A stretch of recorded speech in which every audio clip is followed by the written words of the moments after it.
mariage, amen, et pas un heureux mariage, allait peut-être même réduire la vivacité de ce mariage. Gloire à Jésus. Tu vas élever la voix et tu vas dire dans le nom de Jésus. Père, je lève ma voix vers ton trône. Et je prie ce matin que tout manque dans ma vie, à quelque niveau que ce soit, comme tu l'as fait au nord de Canaan, et que je suis ton fils, je lève la voix vers ton trône et je prie ce matin que tous les manques de ma vie, tous les manques de ma vie, dans un domaine quelconque de ma vie, Père, que tout ce qui manque ce matin soit comblé dans le nom de Jésus. Tout ce qui manque, Père, soit comblé. Je lève la voix vers ton trône de gloire et tends ta main sur ma vie au nom de Jésus. Élève la voix et commence par prier. Il y a sûrement quelque chose qui manque à ta vie. Et lorsque Jésus-Christ a été contacté, il a comblé le vide. Il a comblé le manque. Tu vas élever la voix et tu vas prier. Quel que soit le manque, qu'il soit matériel, qu'il soit affectif, quel que soit le domaine qui est impacté par ce manque, commence par élever la voix et prie le Seigneur. Prie le Seigneur afin que tout manque dans ta vie, que ce manque soit comblé. Que ce manque soit comblé. Que ce manque soit comblé. Que ce manque soit comblé. Que ce manque soit comblé. Dans le nom de Jésus. Que ce manque soit comblé. Dans le nom de Jésus-Christ. Que ce manque soit comblé. Au nom de Jésus. Alléluia. Dis dans le nom de Jésus. Je lève la voix. Père, tout ce qui doit participer à ma joie et à mon bonheur sur cette terre au nom de Jésus et qui me manque, je prie ce matin dans le nom de Jésus. Père, interviens maintenant et que tout ce qui doit participer à la joie dans ma vie, au bonheur dans ma vie, soit comblé maintenant. Sois pourvu maintenant. Au nom de Jésus. Élève la voix et prie le Seigneur. Prie.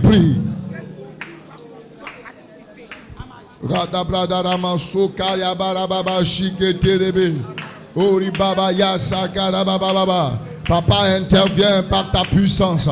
Daigne te révéler par ta grâce, papa. Tout ce qui doit participer. Tout ce qui doit participer à mon bonheur. Tout ce qui doit participer à ma joie de vivre, tout ce qui doit participer au réveil dans ma vie. Je lève la voix vers le trône de la grâce et je prie ce matin, Père, révèle-toi dans ma vie, révèle-toi dans ma vie, manifeste-toi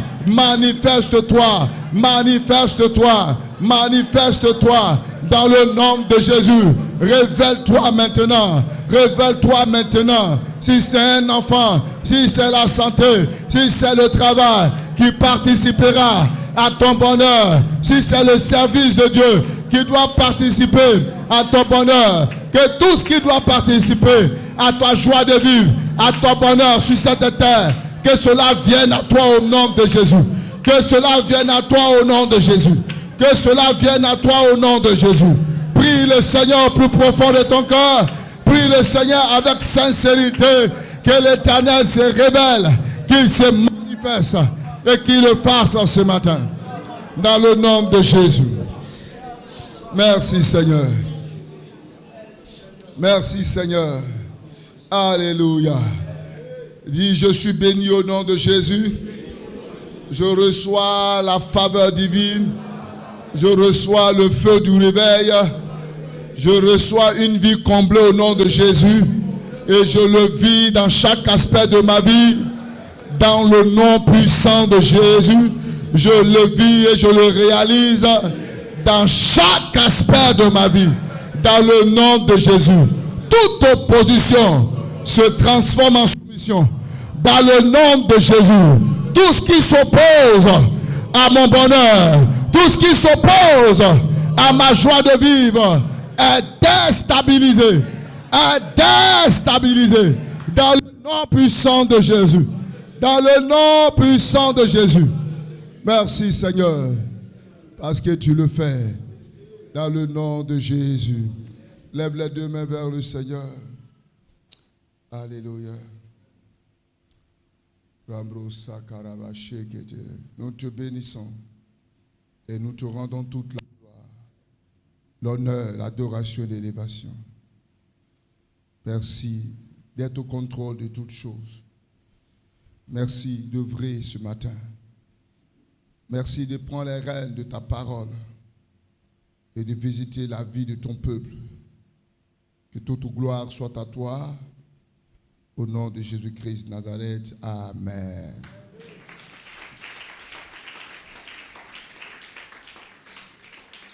Gloire à Jésus. Est-ce que quelqu'un peut prendre sa Bible? Tiens-toi debout et prends ta Bible. Alléluia.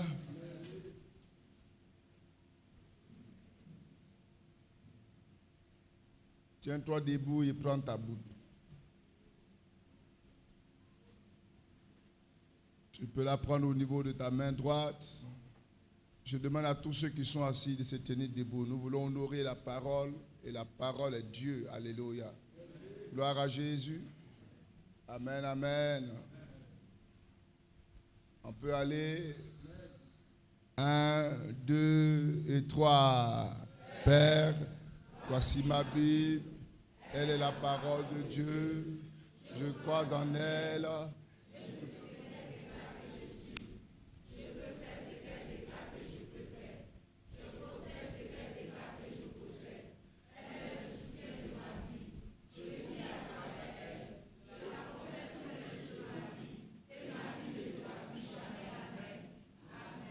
Amen. Que Dieu vous bénisse. J'ai voulu attraper des gens. Amen.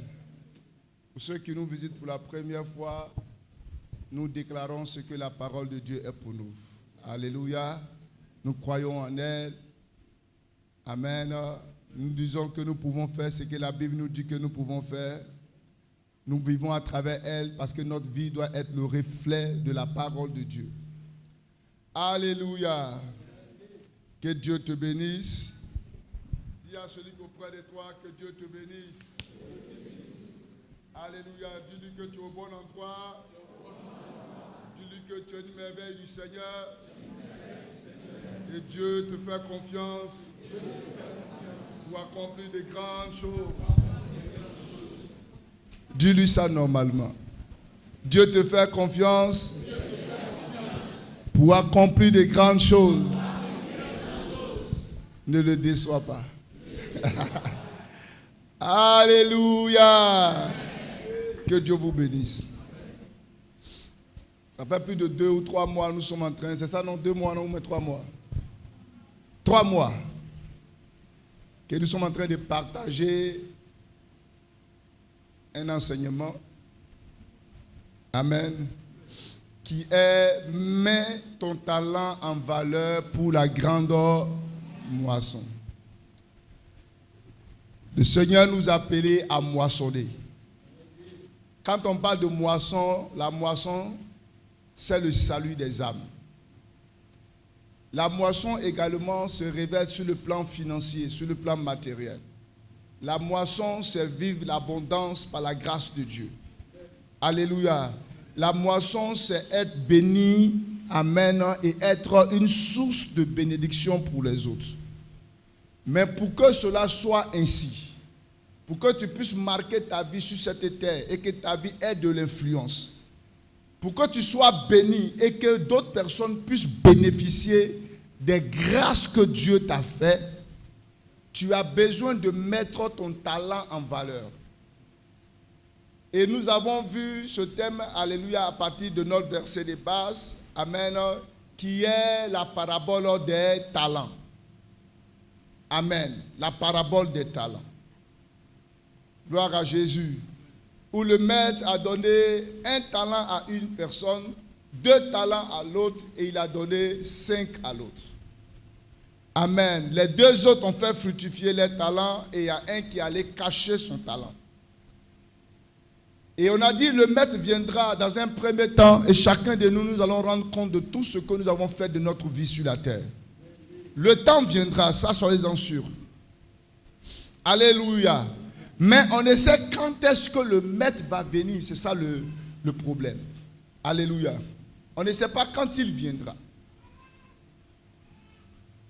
Mais il a mis des choses en chacun de nous. Il n'y a personne qui soit venu sur la terre par hasard. Il y a à l'intérieur de ta vie des potentiels, des capacités, qu'elles soient physiques ou surnaturelles, que Dieu t'a donné. Tout le monde a quelque chose dans sa vie pour réussir. On n'a pas les mêmes. Parce que quand on a donné les talents, on a donné 1, on a donné 2, on a donné 5 à l'autre. Donc il y en a qui ont plusieurs, il y en a qui ont moins. Et c'est la vie. La vie est ainsi. Il y en a qui auront plus de choses. Il y en a qui sont nés pour être vus. Il y en a qui sont nés pour faire des exploits. Et il y en a qui sont là pour les faire avancer, les soutenir. Et il y en a qui sont là, pas pour être vus, mais qui occupent une place très importante. Le président de la République est vu par tout le monde. Mais c'est parce que toi qui n'es pas vu, tu l'as voté. Tu as mis ton talent en valeur. Le talent que tu avais, c'était ton droit de vote. Et c'est parce que tu l'as fait qu'il est là. Mais est-ce que toi tu es vu? Non. Mais lui, il est vu. C'est pourquoi dans la vie, vous n'avez pas besoin de jalouser qui que ce soit. Nous n'avons pas tous les mêmes capacités. Nous n'avons pas tous le même potentiel. Dieu donne à chacun comme il veut. Il est souverain. Il est souverain. Alléluia. Mais pour ce qu'il t'a donné là, toi, il faut faire tout pour valoriser ça. Même s'il t'a donné 2, il t'a donné 1 talent. Ce qu'il t'a donné là, toi, il faut te concentrer sur ce qu'on t'a donné pour le valoriser. Il ne faut pas te préoccuper de ce qu'on a donné à l'autre. Et c'est ce qui fait naître la jalousie et on fait les guerres inutiles. Donc chacun a un talent. Donc il faut mettre ton talent en valeur. Ceux qui n'arrivent pas à mettre des talents en valeur, ce sont les gens qui ont des préjugés. Non, moi, je suis comme ça.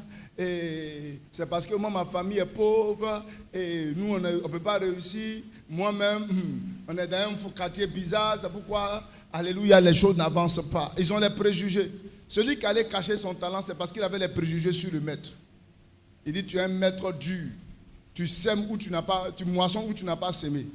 J'ai pris ton talent, j'ai eu peur, je suis allé cacher ça. Voilà ton talent, il faut prendre ta partie à ça. Et le maître a été choqué. Alléluia. Donc vos préjugés, la peur, le complexe d'infériorité, le fait de vous croire que vous êtes moins que les autres, à cause de leur standard de vie, l'appréciation du monde n'est pas la même appréciation de Dieu. Alléluia. C'est que vous pouvez voir grand, la personne est grande, la personne est ceci. Dieu n'a pas le même regard. Amen. C'est pourquoi ne vous minimisez pas, ne vous pensez pas inférieur. Vous n'êtes pas inférieur parce que quelqu'un a plus d'argent que vous, vous n'êtes pas inférieur à lui. Donc c'est souvent l'infériorité, le complexe d'infériorité, alléluia, qui amène les gens à quitter femme, à devenir garçon, à quitter garçon et à devenir femme. C'est ce qui fait que les gens sont clairs. Alléluia. Bon, j'ai même vu Claire qui veut devenir noir. Hein? Amen. Mais c'est toujours les noirs qui veulent devenir clairs parce qu'elle est complexée par sa peau. Pour eux, le standard de la beauté, c'est la femme claire. Alléluia. Gloire à Jésus. Amen, amen. Mais l'appréciation du monde, là, ce n'est pas la même appréciation que Dieu a de sa parole. Accepte-toi tel que tu es. Et ce que Dieu t'a donné, il faut valoriser. Dieu t'a donné un mari qui est un docker, un mari qui est chose. Bénis le Seigneur. Vous n'avez pas, même si son mari est ingénieur et docteur, c'est sa grâce. Mais toi, occupe-toi de ton docker, prends soin de lui, respecte-le, honore-le, Vivez avec le peu que vous avez. Soyez heureux avec ce que vous avez. Alléluia.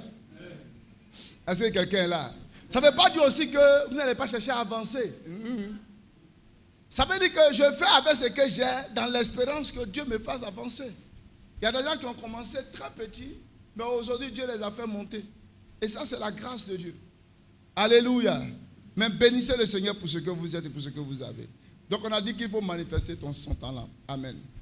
Et ce que nous sommes en train de voir actuellement, c'est qu'est-ce qui a fait que les autres là, c'est ça qui doit nous intéresser. L'autre là, c'est un piège. La peur, le complexe d'infériorité, amen, vont s'aimer des doutes en nous et on va prendre le peu de talent que Dieu nous a donné, on va aller cacher ça et on va rester là pour nous morfondre dans la vie. Et c'est parce que mon papa est mort que ma vie est restée comme ça. C'est parce que mon oncle, si mon mari ne m'avait pas abandonné, il n'allait pas être là. Parce que tu sais combien de femmes ont abandonné et puis elles ont réussi dans la vie. Tu vas te lever, tu vas travailler, tu vas réussir, tu vas te battre. Les gens viennent dans la vie de l'homme et puis ils passent. Ils viennent, ils finissent de jouer leur rôle, ils s'en vont. Alléluia. Toi, il faut rester tenace parce que tu dois être accroché au Dieu créateur. Lui, il ne passe pas. Il est là jusqu'à ce que le monde va finir. On ira le retrouver au ciel là-bas. Alléluia. Amen. Donc, ce qui nous a commencé à nous intéresser, c'est comment les autres là, ils ont fait. Et puis, ils ont pu valoriser les talents. Comment il a fait? Et puis, il a pris 2 talents. Et il a fait ça en 4. Comment il a fait? Il a pris 5. Et il a eu 10. C'est ça qui était important. Alléluia.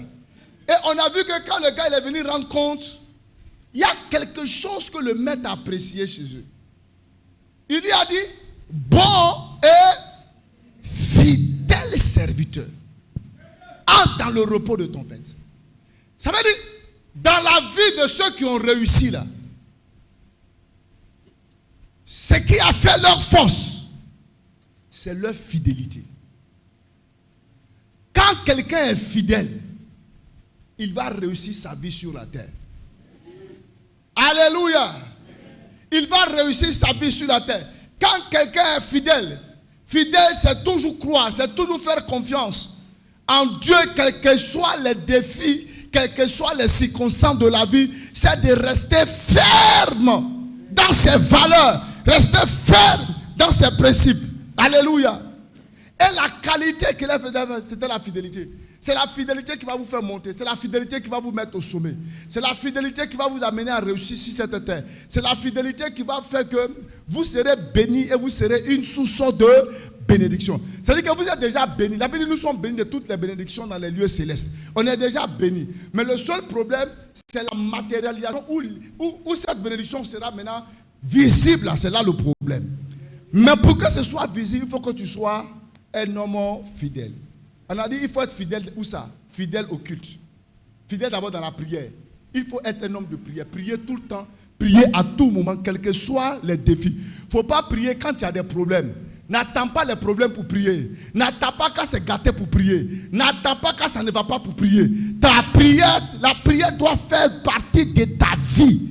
Ça doit faire partie de ta vie. Comme te lever et te brosser les dents le matin, c'est comme ça que la prière doit être pour toi. Comme te lever et marcher, c'est ce que la prière doit être pour toi.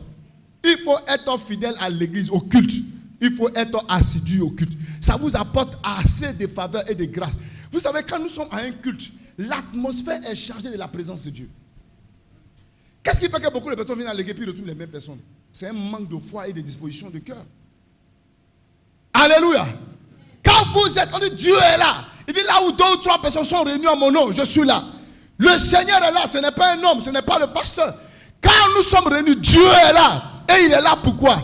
Il est là pour que nous puissions l'honorer. Il est là pour nous bénir. Toi, il faut ouvrir ton cœur pour saisir. Regardez le témoignage de notre soeur le dimanche passé.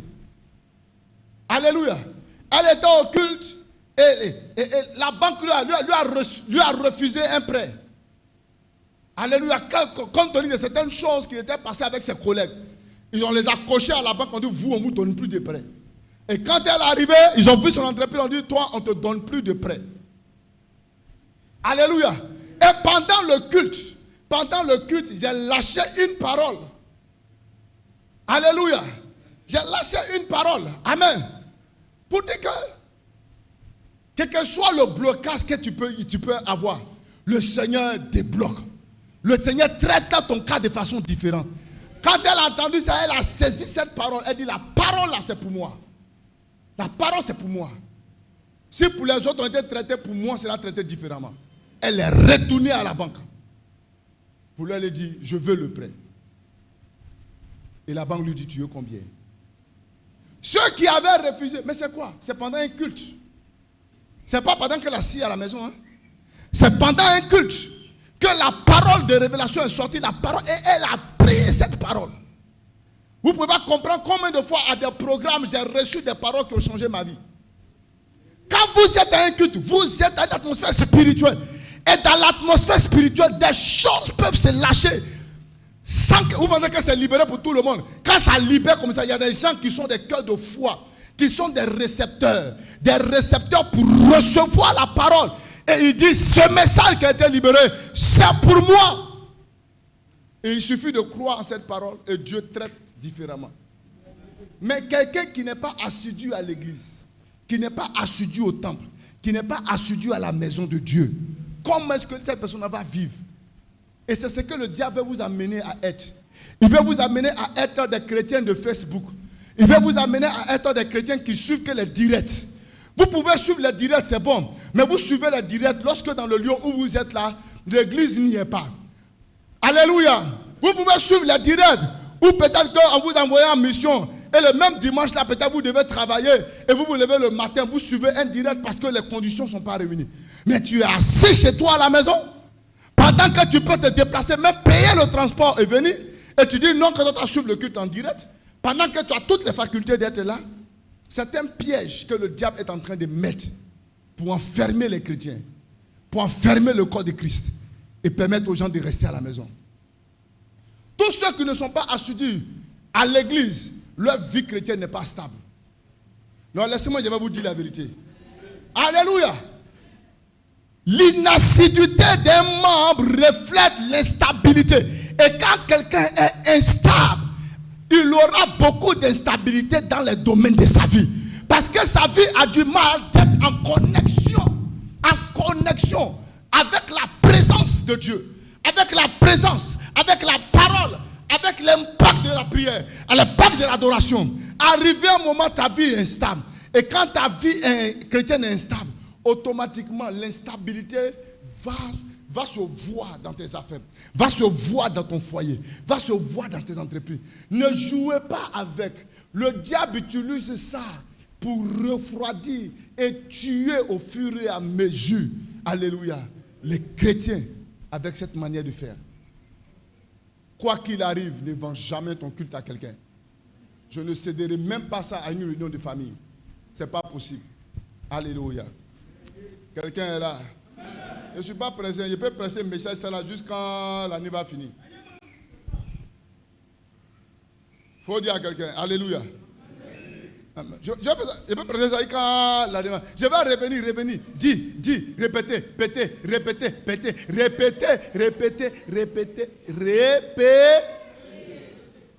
Jusqu'à ce que le dernier membre qui reste à la maison change. Arrêtez de livrer vos cultes. Livrez vos cultes dans les noms des familles. Livrez vos cultes dans un peu pour un oui, pour un non. Les gens ne viennent pas à l'église. Non, mais regardez encore aujourd'hui. Tu vas te parler, il y a eu Firon Simonet. C'est-à-dire que les trucs bêtes même quoi.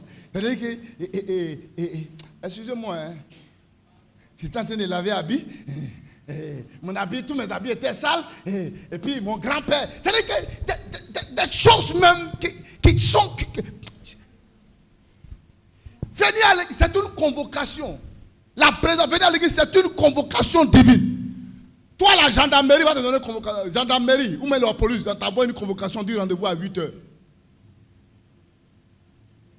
Toi, tu ne vas pas. Attends, toi, tu ne vas pas. À 7h même, tu es déjà là. 7h30, tu es déjà là. Pourquoi? Parce que c'est une autorité humaine qui t'a invité.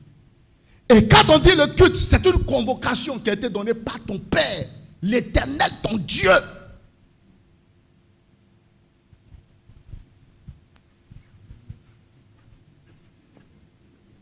personne en retard.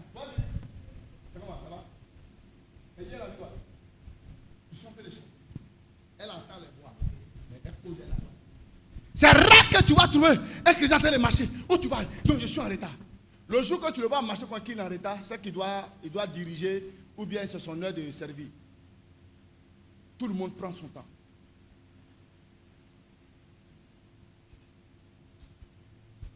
Dieu là, il est rempli de patience à nous. Hein. S'il n'était pas patient, frère, trop de magas tapés vont nous prendre. Alléluia. Gloire à Jésus. Oui, tu es bizarre. Tu es bizarre. Il ne faut pas être bizarre. C'est la vérité que je suis en train de te dire là. Moi j'étais malade, ils ont fait tout. Mon papa a cru que c'était les sorciers qui voulaient me tuer. Alléluia, ils vont tuer mon enfant. Comme mon enfant connaît papier là, on veut, mon bras est enflé comme ça, frère. Il ne peut même pas soulever. Un affaire piqûre, gonflé, ils ont fendu dedans, le puits est sorti, mais malgré ça, même pique, il ne peut pas attraper. Il était un culte le mardi. Quand l'homme de Dieu a prêché, il a lâché une parole. La parole qu'il a lâchée là, j'ai vu que c'était moi. Alléluia. Amen, amen. Parce que je venais à l'église, mais je faisais à l'église un peu papillon. Pas papillon, mais je savais que je venais à l'église, mais il y avait encore les petits gars qui étaient là. Notre vie chrétienne n'était pas... Quand je venais de commencer, ce n'était pas trop ça. Mais un jour, il dit, voici les malédictions qui vont accompagner tous ceux qui vivent dans le péché. Vous allez avoir les croussa, les démangeaisons. Oh, à ce moment-là, il y avait des démangeaisons. Et puis c'était à la fin d'une démangeaison qui a fait que mon bras même était gonflé même. En ce moment, quand on me voit toujours marcher, je marche comme ça. Au fait, le fait de mettre ma main dans ma poche, c'était pour cacher avant les démangeaisons. Et puis vous savez que ça prend partout. Et mettre la main dans la poche, c'est stratégique. C'est pour toucher ceux qui sont ici là. Alléluia. Mais il faut faire de façon stratégique pour que les gens ne voient pas. Mais quand la parole est lâchée, c'était la parole de ma délivrance. J'ai dit, ouh. Quand j'ai entendu ça, frère, toutes les choses dans lesquelles il était, paf, coupé. En moins d'une semaine, mon bras est devenu net comme Jeannès. Même les taches même du crous. Aucune tache. Toutes les taches ont... Il y a qui ont beaucoup de croussa spirituels. Des crous même. Parce que leur vie chrétienne est une vie... Je vous donne les choses que j'ai vécues. Et je vous invite à éviter. Alléluia. Vous êtes chrétien, vous l'êtes. Vous n'êtes pas. Arrêtez de faire les wouzan spirituels. Elle peut dire la vérité à quelqu'un? C'est pourquoi ne manquez pas. Le culte est trop... Un culte, frère, ça peut changer votre vie. Une révélation. La seule chose, il dit, mon père périt pour quoi? Parce qu'il manque de la connaissance. Il dit, mais c'est la révélation de Dieu qui va vous éclairer. Quand il n'y a pas de révélation, le peuple est sans frein, ils vont n'importe comment. Si tu n'as pas de révélation, tu vas te promener dans le désert, tu ne sais pas où tu vas. Mais la révélation peut transformer ta vie. Dis à ton frère, ne cède pas ton culte à autre chose. Bon, continuons. Donc on a vu que ces gens-là étaient fidèles. Donc il faut être fidèle. Amen. On a parlé de la fidélité à quoi?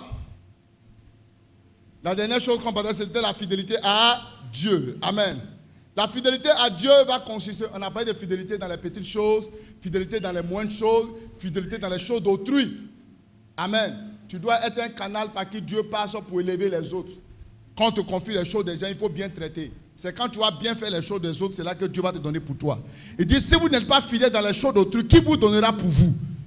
Tu veux avoir pour toi, il faut traiter bien l'entreprise des gens. Il faut bien traiter les bagages. Il faut bien traiter le magasin qu'on t'a confié. Alléluia. Il faut bien, si tu es servant, il faut bien laver la maison de la femme là. Il faut boire ça. Bien propre. Quand on te voit, on dit, ah, on est fiers de toi. Tu vois quelqu'un qui dit, madame n'est pas là. Parce que allons dormir un peu. Vous dormez jusqu'à... C'est quand elle est là, c'est là que vous vous montrez les travaux. Dieu vous voit. Vous ne travaillez pas pour que vous soyez béni par Dieu, mais vous travaillez pour que vous soyez béni par madame.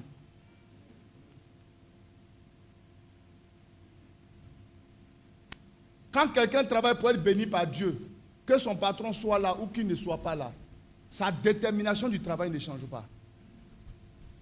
Dis amen quand je te parle. Parce que quand ton patron n'est pas là, tu es derrière les ordinateurs en train de jouer au jeu.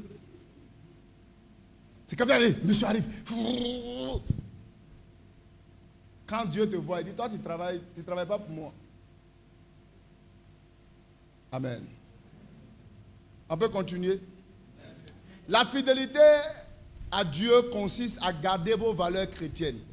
Vos valeurs chrétiennes, vos principes chrétiens. Alléluia. Il faut garder les valeurs.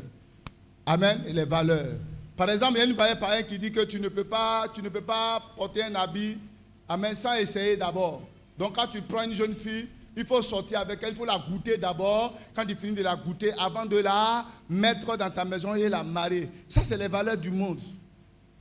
Ça, ce sont les valeurs du monde. Les valeurs du monde disent que si tu travailles, que tu ne voles pas, tu ne peux pas réussir. Il faut voler un peu. Il faut voler un peu. Alléluia. Amen, amen. Ça, c'est les principes du monde. Les principes de Dieu, les principes de nos valeurs chrétiennes, nous, on n'a pas besoin de voler pour être bénis. On a besoin de travailler avec intégrité. Si vous n'êtes pas tranquille, vous allez vous retrouver derrière. Soyez-en sûrs, vous allez faire culte des enfants tout à l'heure. Je vais appeler les moniteurs, ils vont venir vous chercher. Alléluia. Amen, amen. Donc il faut que vous compreniez ça. Gloire à Jésus. On n'a pas besoin de ça. On n'a pas besoin de faire comme les autres pour être élevé. Nous, on sait que la bénédiction, ça vient de Dieu. Même si les autres volent et qu'ils ont construit des maisons, ils ont bâti, ce n'est pas nous nos problèmes. Nous, on ne regarde pas ça. Parce que notre vie même n'est pas limitée à bâtir une maison. Notre vie, ce qui nous intéresse, c'est qu'il faut qu'on rentre au ciel. C'est ça qui est important pour nous. Alléluia. Donc tu n'as pas vraiment besoin de ça. Tu n'as pas besoin de faire des choses. Tu n'as pas besoin, on dit non, un homme normalement ne peut pas avoir une seule femme. Il faut qu'il ait une maîtresse. Ça c'est le monde. Ça c'est le monde qui dit ça. Alléluia. Vous êtes des chrétiens, la vie chrétienne a des valeurs. Et celui qui est fidèle à Dieu, c'est celui qui va garder ses valeurs, quels que soient les défis et les choses de la vie qui vont venir. Et on a vu les Joseph qui ont gardé leurs valeurs. On a vu, amen, les Abed-Nego, Shadrach et Meshach, malgré la pression de la mort, on leur a dit qu'ils vont mourir. Malgré la pression de la mort, ils ont dit qu'on est prêt à mourir, mais nous, on ne va jamais se prosterner devant cette statue que tu vas lever. On ne se prosternera pas. C'est vrai qu'ils se retrouvaient à l'étranger. Regardez, beaucoup de chrétiens quittent le pays. Quand ils arrivent à l'étranger, ils ne sont plus chrétiens. Ah non, ils se tapent. Quand tu le vois se taper, il dit, hey, frère, la fraîcheur. Hey, la fraîcheur là, on a oublié de boire un peu de liqueur. Alléluia, pour que nos cœurs soient en paix. Mais il y a des gens qui sont aussi dans la même fraîcheur que vous, mais qui n'en boivent pas. La parole de Dieu, elle n'est pas une parole pour il n'y a pas la parole pour la Côte d'Ivoire, il n'y a pas la parole pour la France, il n'y a pas la parole pour le Canada.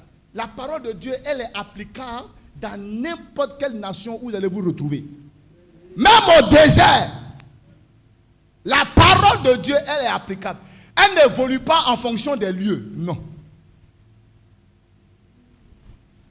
Alléluia. D'autres même vont au village, tout près ici, là même là. Vont au village. Ils ne sont plus chrétiens. Alléluia. Gloire à Jésus. Mais le gars, il garde ses valeurs. Celui qui est fidèle à Dieu, c'est quelqu'un qui garde ses valeurs, ses principes, quelles que soient les pressions, les défis auxquels il est confronté. Et votre fidélité sera toujours éprouvée. Ça va être testé. Si vous dites que vous êtes fidèle à Dieu, vous serez testé. Si vous êtes fidèle et que vous dites que vous, femme ou l'argent, vous ne volez pas, vous serez testé. Vous serez testé. Tu seras testé quand on va te confier beaucoup d'argent. Tu seras testé quand le voisin assis à côté de toi, dans le taxi, va te laisser tomber au moins près de 200, 300 000, alors que tu as 5 mois de loyer impayé. Et cet argent-là règle tes problèmes. Frère, tu seras testé. Alléluia. Personne ne peut avoir l'entrée en sixième tant qu'il n'est pas passé par l'examen de l'entrée en sixième. Plus tu es testé, plus tu réussis les tests, plus tu montes. Donc votre fidélité sera vraiment éprouvée. Notre fidélité sera éprouvée. Et tout le temps c'est éprouvé. Tout le temps nous sommes testés. Alléluia. Même Jésus, avant même qu'il ne parte, qu'il soit introduit dans le ministère, la Bible dit qu'il va faire 40 jours, alléluia, de jeûne et de prière. Quand il finit de jeûner pendant les 40 jours, 40 nuits, amen, on dit, le diable va venir donc le tenter ou le tester. Tout le monde sera testé. Je sais qu'il y en a plein ici qui ont déjà échoué au test. Mais que Dieu te relève. Parce que chaque fois que tu échoues au test, tu mets du retard dans le plan d'action de Dieu dans ta vie. Tu n'as pas compris? Alléluia! Si tu es au ciel Dieu que tu as redoublé, tu n'as pas eu entrer en sixième, en fait quoi? Tu vas redoubler. Là-bas, il n'y a pas fallu que ton papa a l'argent, il va payer école sixième pour toi. Hein. Dans le Seigneur, là, on ne paye pas école pour quelqu'un. Tu vas reprendre la classe jusqu'à ce que tu aies ton entrée en sixième. Tu seras testé. Matthieu chapitre 4, le verset 1 au verset 11. Matthieu chapitre 4, qui nous révèle un peu le test, alléluia, que Jésus... La Bible dit quoi? Matthieu 4, 7 à 11. 1. Matthieu 4, le verset 1 au verset. Alors, Jésus fut emmené par l'Esprit. Jésus fut emmené par l'Esprit dans le désert. Dans le désert. Pour être tenté par le diable. Pour être testé par le diable. Après avoir jeûné 40 jours et 40 nuits. 40 jours, 40 nuits. Il eut faim. Il a eu faim. Le tentateur s'étant approché, lui dit, si tu es fils de Dieu, ordonne que ces pierres deviennent des pains. Jésus répondit, il est écrit, l'homme ne vivra pas de pain seulement, mais de toute parole qui sort de la bouche de Dieu. Le diable le transporta dans la ville sainte, le plaça sur le haut du temple et lui dit, si tu es fils de Dieu, jette-toi en bas, car il est écrit, il donnera des ordres à ses anges à ton sujet, et ils te porteront sur leurs mains, de peur que ton pied ne heurte contre une pierre. Jésus lui dit, il est aussi écrit, tu ne tenteras point le Seigneur ton Dieu.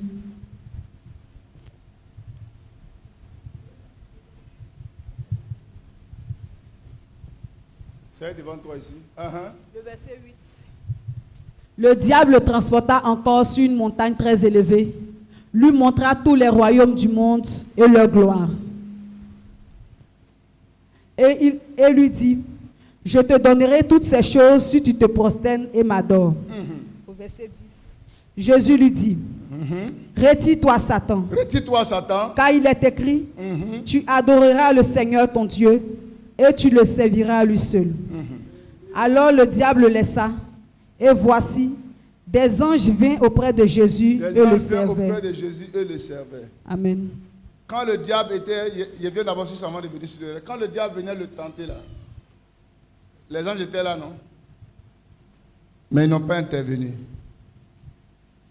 Quand il a réussi le test, les gens sont venus dire on est disposé maintenant. On peut commencer le ministère. Et c'est pas si quelqu'un est là. Alléluia. Il dit, les anges étaient là, ils n'ont pas... Quand les choses vont venir, les anges seront là, ils vont te regarder. Pourquoi? Parce qu'il n'y a aucune épreuve qui va venir qui sera au-dessus de tes forces. Chaque tentation, alléluia, à laquelle tu seras confronté, il faut savoir que Dieu sait que tu peux. Il a pris en compte ta capacité spirituelle. Il a pris en compte ta foi. Il a pris en compte tout ton environnement. Quand il a regardé tout ça là, il dit, ah, Grégorine, amen, elle peut gérer ça. Ce que tu ne peux pas gérer là, Dieu ne va pas t'envoyer. C'est pourquoi les défis divergent d'une personne à une autre. Parce qu'en fonction de l'âge spirituel, en fonction de tout ce que tu as, même ton environnement, toutes tes capacités, même tes relations, Dieu regarde tout ça. Quand il regarde, il dit, bon, la tentation peut venir. Donc, ça veut dire qu'il n'y a pas de tentation qui soit au-dessus de tes forces. Amen. Et puis, même quand la tentation arrive, la Bible déclare que Dieu prépare une porte pour que tu puisses t'en sortir. Donc, quand ça va arriver, là, les gens, ils sont là, ils te regardent. Ils vont dire, on y va. Et quand tu réussis net, quand ils viennent, ils vont dire, à nous aller, on est prêt maintenant pour t'envoyer dans l'autre dimension. Et c'est pas si tu comprends bien. Quand tu réussis net, ils viennent. Et puis ils disent, tu es apte. On est venu maintenant auprès de toi pour t'envoyer maintenant dans la mission à laquelle Dieu t'a envoyé. Pourquoi? Parce que tu viens de réussir le test. Alors tu passes à un autre level de ta vie. À une autre hauteur, à une autre dimension de ta vie. Alléluia. Amen, amen. Et Jésus va être tenté. La première tentation à laquelle il sera confronté, c'est la tentation naturelle. Une tentation pour un besoin naturel. Parce que la Bible dit qu'il a jeûné pendant combien de jours? 40 jours, 40 nuits. Quelqu'un qui a jeûné 40 jours, 40 nuits, évidemment, il a faim. Et le fait de manger, c'est un besoin naturel. Tout homme a besoin de manger. À plus forte raison pour quelqu'un qui vient de quitter d'un long moment de jeûne, il a encore besoin de manger. Alors le diable va venir, va donc le proposer, amen, amen, de transformer, alléluia, et la pierre en du pain pour manger. Gloire à Jésus. Jésus va lui dire, l'homme ne mangera pas seulement du pain, mais de toute parole qui sort de la bouche de Dieu. Alléluia. Et écoutez, la première tentation à laquelle vous serez confrontés, c'est la tentation avec vos besoins naturels, vos besoins personnels. Alléluia, les besoins du corps. Amen. Vous aurez des besoins. Peut-être que toi, aujourd'hui, ce n'est pas le besoin d'une nourriture. Mais tu peux avoir besoin, tu n'es pas marié, tu es seul, tu es célibataire. Tu as besoin d'un homme dans ta vie. Si tu as besoin d'un homme dans ta vie, alors le diable viendra te donner un homme pour répondre aux besoins que tu as. Si tu as un problème d'argent, le diable également va te permettre des propositions pour combler ce besoin d'argent. Parce que le diable va toujours regarder vos besoins. Vos besoins naturels, et il va toujours venir vers vous pour essayer de vous proposer, alléluia, ses services. Et c'est là qu'il faut faire beaucoup attention. Alléluia. Il sait que vous en avez besoin. Il savait que Jésus venait de jeûner et Jésus avait besoin de manger. Donc, si tu as besoin d'un homme, il va t'envoyer un homme. Tu vas dire, hey, tu es seul. Tu as vieilli et ça là. Sans mari. Et le diable va envoyer un coutrou, un babaquin. Mais le problème est que le gars, il est gentil. Il est doux. Il est attentionné. Mais il fait un peu de fétiche. Alléluia! Ah, mais toi, tu te chrétien. Non, moi, je vais à l'église. Je crois en Dieu. Hein? Je crois en Dieu, le créateur du ciel et de la terre. D'ailleurs, même le souffle de vie qu'il m'a donné, c'est Dieu. Même quand tu me vois vivre là, moi, c'est Dieu. Matin, quand je me lève, je fais ma prière. Quelle prière il fait? Et ça, vous allez entendre partout. Hein? Moi, je fais ma prière. Moi, je crois à l'existence de Dieu. Même si je ne vais pas toujours à l'église, moi, là, Dieu, là, il est dans mon cœur. Tu vois, la prière, là, ce n'est pas forcément il faut aller à l'église. Hein? Mais Dieu est dans le cœur. Et la sœur est là. Papa, je voulais te parler. J'ai rencontré un homme. Elles savent déjà ce que le Père va dire. Elles connaissent les principes de la Bible. Mais elles veulent trouver les moyens de pouvoir contourner ça. Est-ce qu'il est chrétien? Il n'est pas chrétien, mais regarde-lui. Il aime Dieu quand même.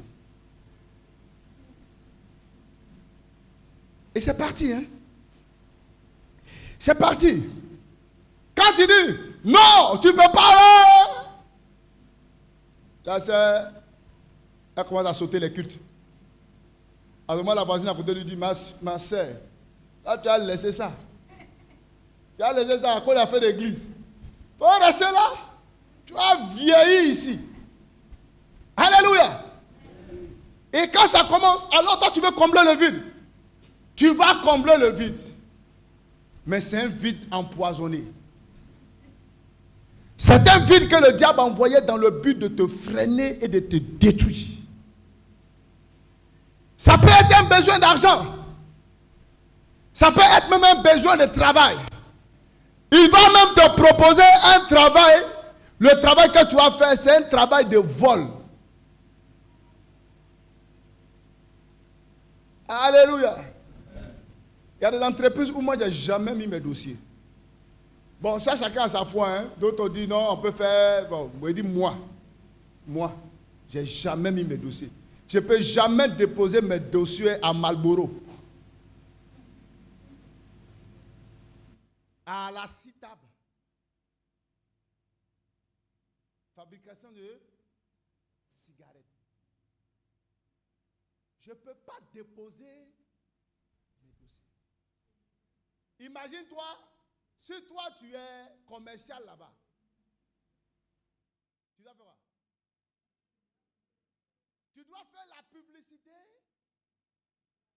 de l'empoisonnement et de la destruction du cœur. C'est ça, frère. Donc même quand on veut l'argent là, nous, notre argent là, c'est organisé. Et je sais que c'est la bénédiction de Dieu qui enrichit. Donc le diable va vous faire des propositions. Proposition de mari, proposition d'argent. Tu as un problème d'argent. Le gars dit, hey, il fait un, je te donne 300 000 tout de suite. Tiens. Ah, c'est fini, ça y aller pardonner mes péchés. Mais tu ne connais pas quel dépôt, le gars là, quelle alliance il a avec le diable. Il y a des gens qui sont en train de dire, ils ne se sont plus jamais retrouvés jusqu'à qu'ils sont morts. Donc Satan va toujours vous faire des propositions et ces propositions seront pour vos besoins naturels. Besoin de nourriture, besoin d'argent, besoin d'un homme, besoin d'une femme. Alléluia. Par exemple, d'autres qui ont la pression d'un bébé, tu es dans ton cou. Alléluia, tu n'as pas de bébé ou bien d'autres sont célibataires. Ah, tu vas veiller comme ça sans enfant. Sans enfant. Qui vous a dit même, le fait même d'avoir un enfant là, mais c'est le standard de la vie. Alors, dites-moi. Vous pensez que le fait d'avoir un enfant, c'est réussir sa vie? Il y a des gens qui n'ont jamais eu d'enfants, mais ils ont été des sources de bénédiction pour plusieurs personnes. Ce n'est pas ça le problème. Ce n'est pas le nombre d'enfants que tu as fait qui vont te conduire au ciel. Alléluia. Mais dans la pression, tu vas faire ton enfant. Ils vont partir comme ta vie. Ils disent, il m'a attrapé un gars là-bas. Il va me faire un enfant rapidement. Hein. Là, au moins, il y a mon bébé. Alléluia. Mais tu vas l'attraper rapidement. Mais tu risques d'avoir une décision rapide. Si Afou a fait pour elle et puis que ça a pris, Dieu lui a fait grâce. Ce n'est pas la même chose. Marie a critiqué Moïse avec Aaron. Ouvre tes yeux. Ouvre ton oreille. Il faut bien entendre. Marie a critiqué Moïse avec Aaron.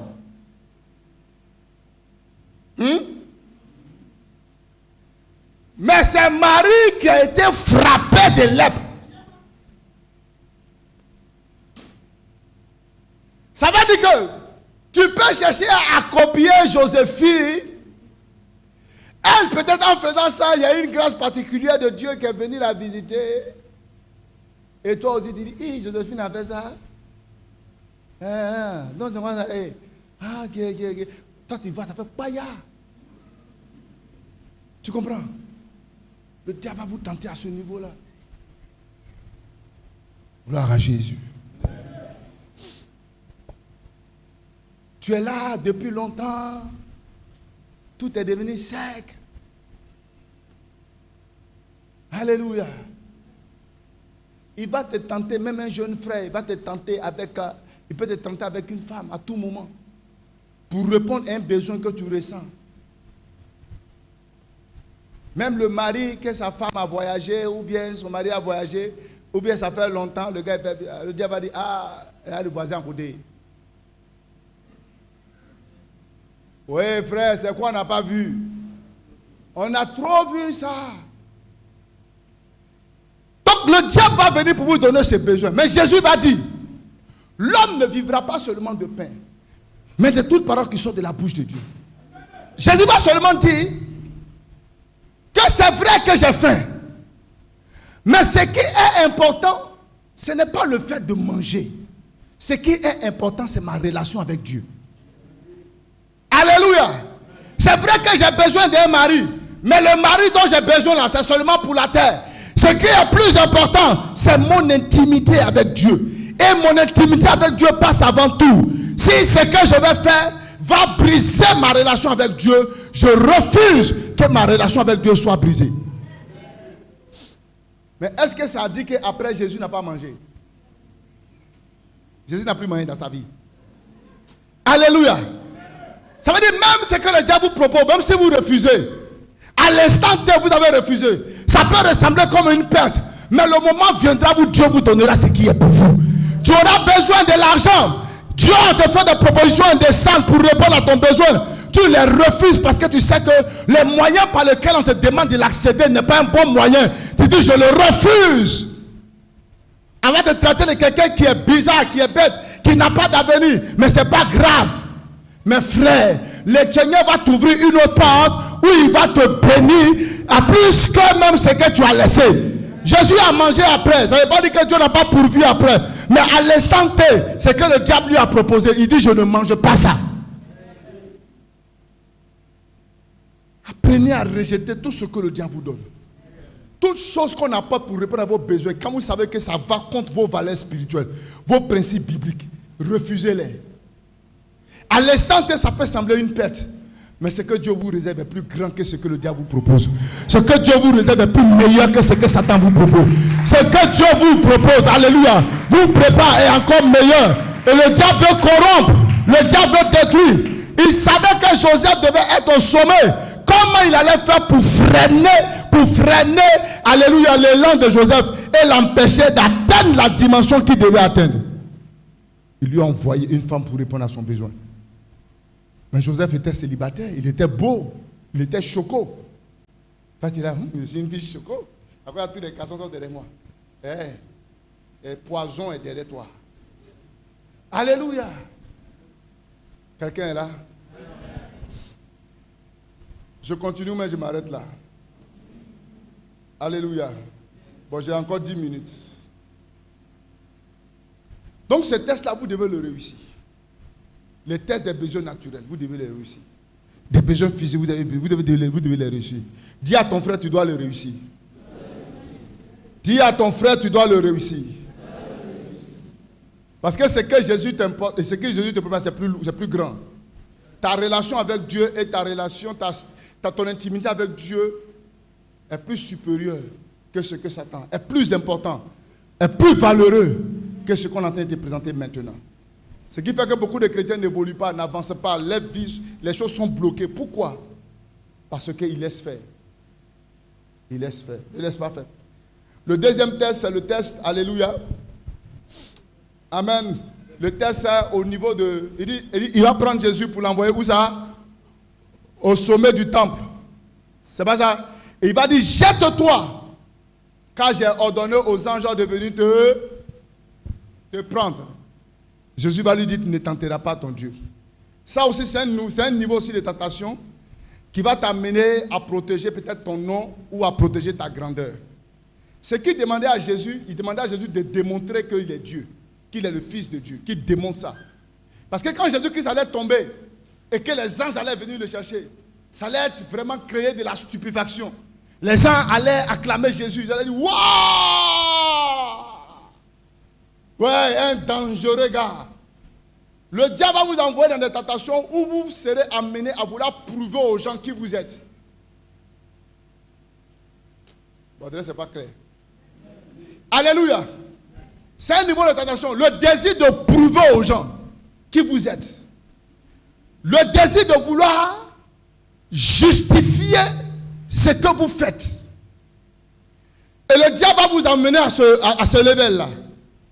Je vais me marier pour prouver aux gens. Tu vas prouver, je vais prouver aux gens que moi aussi là, je suis une grande femme, je suis une grande dame. Chaque fois qu'à l'intérieur de votre cœur, tout ce que vous voulez faire, vous voulez le faire pour que les gens vous acclament. Vous voulez le faire pour prouver aux gens que vous aussi vous êtes là. C'est un piège de destruction de Satan. Vous ne devez rien faire pour que vous soyez vus, mais tout ce que vous devez faire, c'est pour que Jésus soit élevé. C'est pour que Dieu soit élevé dans vos vies. Vous n'avez rien à faire pour prouver quoi que ce soit à qui que ce soit. C'est un piège du diable pour amener les chrétiens à être rabaissés et à les détruire. Vous n'avez rien à faire pour prouver quoi que ce soit à quelqu'un. Alléluia. C'est un niveau de tentation. C'est un niveau où on veut se montrer. On veut se montrer aux gens. Alléluia. Même souvent, même à travers les vêtements. Je vais porter ça. Je vais porter ça là. Aujourd'hui, j'ai tué à l'église. J'ai tué. Même quand tu passes pour ça, tu vas là. En fait, tu n'es pas habillé pour la gloire de Jésus. Mais tu es habillé pour que les gens te regardent. Pour que les gens te voient. Pour que les gens t'acclament. Pour que les gens t'apprécient. C'est un niveau de tentation auquel le diable envoie les gens à se voir supérieurs. Et c'est un niveau de tentation également où on veut souvent, comment dirais-je, protéger, rechercher un certain positionnement. Je sais ce poste-là, comment me positionner là, ils vont me voir. Ils vont savoir que moi aussi là, je suis un grand. Ils vont savoir, je vais réglementer les trucs ici. Il y a jamais quand ils sont devenus responsables. Hé, toi là, viens ici. Un responsable à l'église à un poste, ça ne fait pas de toi meilleur que les autres. Le fait que moi je sois votre pasteur, ça ne veut pas dire que je suis meilleur que vous. C'est faux. Devenir un homme de Dieu, c'est un appel et c'est la grâce de Dieu. Et ça ne fait pas de vous des sous-hommes, ça ne fait pas de vous des gens qui sont moins inférieurs. Non, frère. Non. Vous allez arriver même au ciel, mais vous allez voir beaucoup de pasteurs seront dans Bata. Pendant que ceux qui ont suivi le temple, vous allez voir dans les grandes villas. Quelqu'un est là? Amen. Alléluia. Ce niveau également de tentation et également de test, c'est aussi le test de la justification. Chaque fois que vous allez vouloir vous justifier auprès des gens, justifier les critiques, les calomnies, quand on parle mal de vous, même quand on parle mal de vous, ne cherchez pas forcément à vouloir démontrer aux gens que vous êtes dans la vérité. Je ne sais pas si quelqu'un m'entend. Parce que beaucoup de chrétiens, dès qu'on parle quelque chose d'eux, ils doivent dire quoi? Rassembler tout le quartier. Ils veulent forcément justifier. Ils veulent forcément démontrer aux gens que ce n'est pas eux. Souvent, il va arriver, même quand on parle de vous, fermez votre bouche. Vous n'avez rien à justifier. Ils n'ont qu'à raconter ce qu'ils ont envie de raconter. Le jour que l'Éternel s'élèvera, la confusion sera dans leur camp. Moi, j'ai déjà vu des adversaires. J'ai déjà vu mes adversaires se réunir pour devenir mes alliés. J'ai déjà vu des gens qui faisaient des complots pour ma part. J'ai commencé par les voir devenir des amis pour me conduire à la victoire. Écoutez, frère, ne cherchez pas toujours à justifier ce que vous faites. Même quand les gens vous calomnient, ils vous critiquent, ils parlent mal de vous. Ne cherchez pas toujours à vouloir créer réunion. Toi, viens ici. Toi, viens ici. Toi aussi, t'as parlé. Viens ici. Toi, qu'est-ce que t'as dit? Soit vous n'avez pas besoin de ça. Vous n'avez pas besoin de ça. C'est Dieu qui vous justifie. Votre justice vient de Dieu. Tout ce que vous serez en train de faire de vous-même, dans le but de rendre votre nom propre. Dans le but de rendre votre nom propre. C'est une tentation du diable. Qu'est-ce qu'ils n'ont pas dit de Jésus? On a pris Jésus, on l'a mis. Ils ont posé toute forme de questions. Jésus n'a pas ouvert la bouche. Il n'a pas répondu. Alléluia. Ils lui ont dit que tu es le fils de Dieu. Et lui, tu l'as dit. Puis il a dit, mais tu n'as rien à dire pour ta défense. Il n'a rien à dire. Il ne prend qu'un truc, il commence à écrire par terre. Il n'a rien dit pour se dédouaner. Jusqu'à ce qu'on l'envoie à la croix. Quand il est mort à la croix, et que tout a commencé par s'assombrir, le soleil a disparu, la terre a tremblé, les soldats qui l'ont transpercé, ils sont arrêtés et disent, assurément, que celui-là, il était vraiment le Fils de Dieu. Ne cherchez pas toujours à vous défendre devant les gens. Ne cherchez pas toujours. Il y a des moments ça peut arriver, mais ne cherchez pas toujours à vouloir vous défendre, à protéger vos noms, à maquiller votre nom. Ne cherchez pas toujours. Laissez Dieu vous justifier. Le temps viendra où Dieu mettra la confusion. Et la pensée qu'ils avaient de toi, tout ce qu'ils ont dit de toi, ils vont se lever un jour. Ils vont dire, on a parlé mal de cette femme, alors que ce n'était pas elle le problème. Voici le vrai problème. Quand souvent vous agissez par vous-même là, ça fait que, de la manière que la situation doit être résolue, ça ne se règle pas comme ça. Quand Dieu lui-même il règle, aucun détail ne l'échappe. Tous les détails, il les traite. La confusion devait crier. C'est pourquoi ne cherchez pas toujours pour que vos noms soient propres. Pour que vos noms soient propres. Souvent à l'église, je suis là, les gens critiquent. Souvent on m'attaque. Ah, il est passé méchant là. J'ai dit, mais frère, tout le monde peut dire, mais méchant là, on ne peut pas me dire ça. Oui. Mais je ne suis jamais venu pour dire que vous là, vous m'avez dit. Souvent, il y a des gens quand ils dépassent même là, je vois les flèches, les cailloux sous mon dos. Bouh, ta, ta. Et je sais. Mais je sais que toutes ces personnes-là seront mes fidèles ici. Je vais prier pour eux. Il a attrapé les cheveux comme ça, puis il a dit, les délivrants. Alléluia. Non, ne vous pressez pas. Avant, on faisait qu'il y a une soeur. Où là, on fait tant de bruit. Elle prend un caillou. C'est quoi ça? Frère, cette même personne est devenue un instrument de bénédiction sauvage pour l'église. Donc souvent, ne cherchez pas trop de choses pour plaire aux gens. Laissez-les vont dire ce qu'ils ont envie de dire. Ne cherchez pas toujours à protéger votre nom. Et ça même, ça va aussi au niveau du péché. Même si vous avez commis un péché que tout le monde sait.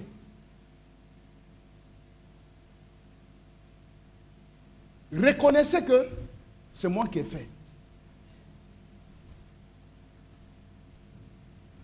Et implorez la grâce de Dieu. Ceux qui se justifient ne sont pas dignes du pardon de Dieu. C'est vrai, j'ai fait, mais les conditions. Quelles conditions? Tu as fait. Quand chaque fois vous voulez paraître bon devant les gens, justifier ce que vous faites qui n'est pas bien, vous vous privez de la grâce de Dieu. Que les gens chassent, ça c'est pas un problème. Même si on vous a exposé, on vous a humilié, on vous a mis sous discipline, c'est pas grave. Souvent l'humiliation là est un remède de la délivrance. Souvent quand tout le monde sait là, c'est pour que tu sois définitivement délivré. Il ne faut pas chercher à maquiller ton nom. Il ne faut pas chercher à protéger. Souvent, laissez qu'on vous expose. Même pour ce que vous avez fait. Ceux qui cherchent toujours à avoir bon nom. Regardez, il y a beaucoup de personnes qui se sont jetées dans l'avortement. Pourquoi? C'est à cause d'avoir un bon nom. Je ne peux pas venir à l'église, les mamans vont me vendre comme ça. Je ne peux pas supporter. Moi, j'étais trop dangereux à l'église. Mais tu es dangereux. Mais plus tu es dangereux, plus tu es en danger. Et plus le diable t'a envoyé encore, accepte de venir comme ça. Accepte. C'est qui priait ici, là. C'est pas grave. Parce que le diable, en voulant garder, avoir bon nom, vous allez aller encore aggraver votre histoire. Pour aller demander qu'on vous fasse un avortement ou comment on appelle ça, curettage. Pour personne ne sait. Ton ventre est devenu plat. Tout ça, c'est pourquoi? c'est pour que tu aies un bon nom. Chaque fois que vous allez chercher à avoir de bons noms devant les gens, le diable va vous détruire. Soyez vous-même. Même si vous avez fait des erreurs, les erreurs arrivent à tout le monde. Payez l'humiliation, les conséquences, les critiques des gens. Mais le Dieu qui relève, vous relèvera. Le Dieu qui remonte, vous remontera. Le Dieu qui rétablit, vous rétablira. Le Dieu qui restaure, va vous restaurer. Quand Nathan a fini de parler, c'est qui? C'est Samuel. Hein? Alléluia. Non, je crois que c'est Nathan. Devant David.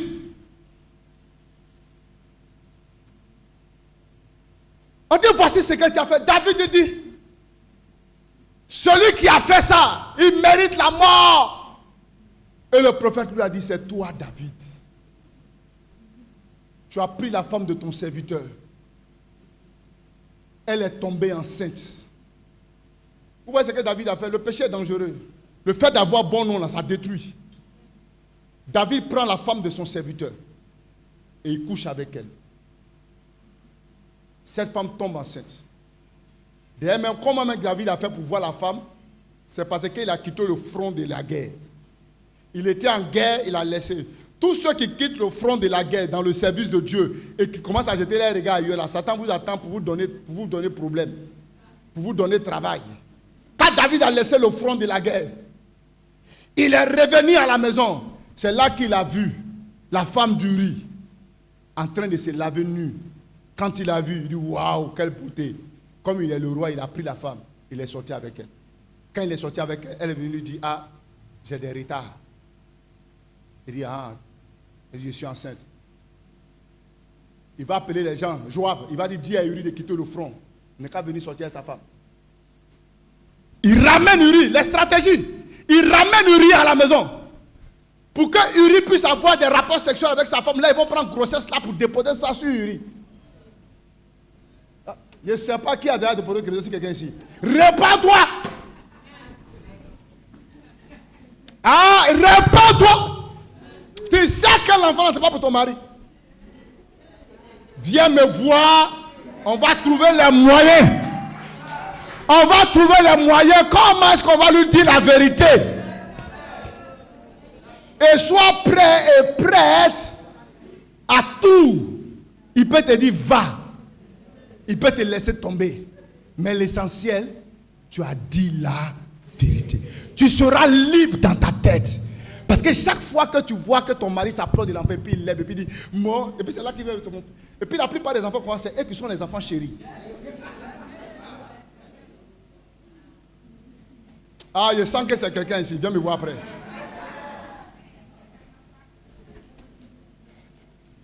Bon, de m'arrêter. Il est là, il est là. Alléluia. Amen, amen.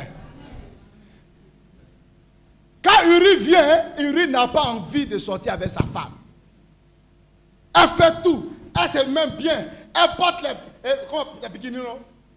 Elle porte les petits trucs. Elle porte les petits trucs. Elle porte devant Uri, comme ça. Uri dit, il vient dire, il a envie d'aller à la guerre. Elle a fait tout pour que Uri parte. Uri dit, quand le diable veut te... frère, quand Dieu veut t'humilier, ma frère, il faut arrêter tes stratégies là. Elle est venue dire, David, ça ne marche pas. Je fais tout, je le séduis. Je me mets, je fais sa nourriture qu'il aime, je fais tout. Même dans mon style, même de marcher, je fais tout. Mais le gars là, ça ne lui fait rien. Ah, David dit, c'est que c'est gâté. Bon, quelle stratégie on trouve encore? Joab ramène Uri. Mais en guerre, il faut mettre Uri devant. Il faut le mettre devant, il n'est qu'à être devant. Et là, maintenant, on met Uri devant. Une flèche vient, bah, Uri est mort. Il dit, bon, affaire réglée. Quand ils ont fini sa dette, il dit, bon, je marie sa femme. Hein. Je n'ai pas envie de laisser sa femme seule. Tu vois, non, je suis un roi, je suis bien. Je marie la femme de Uri. Le péché vous fait faire des films terribles. Le péché, les westerns, quel péché fait? Même les grands réalisateurs du monde n'ont pas encore réalisé ça. Et ils marient en même temps la femme du riz. Et puis, quelques temps après, la femme est enceinte. Et le fils de David, bon, votre mariage là, c'est rapide. Hein? En même temps, vous êtes marié comme ça. En même temps, tu es tombé enceinte. Et on a dit, oui, c'est comme ça. Nous, là, ça fait flap, puis c'est la grâce de Dieu. Et puis, il ment de toute façon. Il dit, c'est la grâce de Dieu. Quand la grâce de Dieu te localise là, tu n'as même pas besoin de faire 9 mois. Cette grâce-là te visite, fait 7 mois. Ton bébé fait 7 mois et puis le bébé vient. Mais tout ça là, Dieu sait. Juste quand la femme là, elle a couché. Et Nathan allait trouver et David. Pour lui, David. Voilà, un homme avait comme une brebis. Je ne sais pas trop de l'histoire. Avait une brebis. Et il y avait un chef qui avait plusieurs brebis. Le gars, il a tué le monsieur et puis il a pris la seule brebis qu'il avait. David dit, qui peut faire ça dans mon royaume ici? Celui qui fait ça, on le tue. Nathan dit, David, c'est toi-même. Il dit, comment ça? Il dit, voilà, tu as pris la femme. Voilà, David maintenant, il attrape sa tête. David n'a pas dit, non, Nathan, il faut comprendre. Moi-même, j'étais là, et puis, il était là comme ça, puis quand il est vu comme ça, là, c'était trop fort pour moi. C'est une femme, elle était très en forme, et puis elle est venue comme ça. Donc, quand elle a fait comme ça, vraiment, je ne sais pas comment j'ai fait, tu vois, non? C'était avec elle, c'est parti. David s'est rabaissé devant Dieu. Et c'est là que vous allez voir le psaume 51. David s'est répété. Il dit, oh Dieu, David dit, oh Dieu, aie pitié de moi dans ta grande bonté. Il a commencé à crier à la miséricorde, aie pitié de moi. Je reconnais que ce que j'ai fait, c'est mauvais. Mais les gens qui ne reconnaissent jamais, des gens qui veulent que leur nom soit toujours bon. David dit, c'est moi qui ai fait. Je mérite la mort. Mais Dieu ait pitié de moi. Dieu dit, j'ai pitié de toi. Mais il faut choisir. Je te livre entre les mains des hommes ou bien tirer entre mes mains. Et les hommes, ils sont sans pitié. Je préfère mourir dans ta main, Dieu, que de mourir dans la main des hommes. Alors Dieu dit, l'enfant qui va naître là va mourir. L'enfant va pas vivre. David a supplié Dieu. Il dit, tchèque. Il part. Il fait partie. Vous voyez la différence, David? La capacité de reconnaître que ce qu'on fait n'est pas bien. Pas forcément se montrer les gens bons, les gens qui font des films. C'est à se protéger tout le temps. Non. Quand David a fait. Mais malgré tout ça, Dieu dit David est l'homme selon le cœur. Dieu dit j'aime David. Dieu dit à David que ta descendant va hériter le trône jusqu'à la fin des temps. Même David avait fait ça. Mais malgré cela, David avait un cœur humble qui était prêt à s'exposer, à demander pardon, à reconnaître afin de recevoir la grâce de Dieu. Comparativement à Saoul, qui a dit je reconnais que j'ai fait, mais il ne faut pas gâter mon nom devant les gens. Il faut m'honorer devant les gens. Je sais que j'ai fait, mais honore-moi devant les gens. C'est ça qui a créé la chute de Saoul. Mais David, lui, l'a reconnu. Et Dieu lui a pardonné. Faites attention à toutes ces choses que vous voulez faire pour vous justifier. Souvent, apprenez à garder le silence. Alléluia. Ne faites rien dans le but de pouvoir prouver quelque chose à quelqu'un.